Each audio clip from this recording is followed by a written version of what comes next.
इस वीडियो में हम ड्रोन के पहली सब असेंबली क्रू सॉफ्टवेयर में शामिल करेंगे।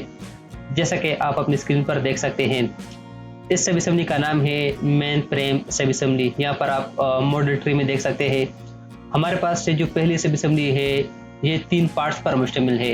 इसमें पहले जो पार्ट्स लगा हुआ है वो है मेन फ्रेम, दूसरा जो पार्ट्स लगा हुआ है वो है कंपेनियन कंप्यूटर, और तीसरा जो पार्ट लगा हुआ है वो है कंपेनियन कंप्यूटर एंटीना। तो तीसरा जो पार्ट है ये क्वांटिटी में 2 है, यहाँ पर आप देख सकते हैं इस सब असेंबली में। ठीक है, ये जो रेड पार्ट है ये है कंपेनियन कंप्यूटर एंटीना।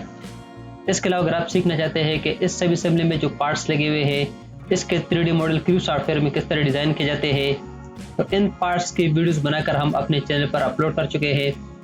इसी तरह आपकी आसानी के लिए मैं उन वीडियोस के जो लिंक है वो मैं इस वीडियो के डिस्क्रिप्शन बॉक्स में डाल दूंगा, ताकि आसानी से आप उन वीडियो के एक्सेस करके और उन वीडियोस को वॉच करके आप उन वीडियो से सीख सके कि इस सब असेंबली में जो पार्ट्स लगे हुए हैं इसके 3D मॉडल क्रू सॉफ्टवेयर में किस तरह बनते हैं। So let's start.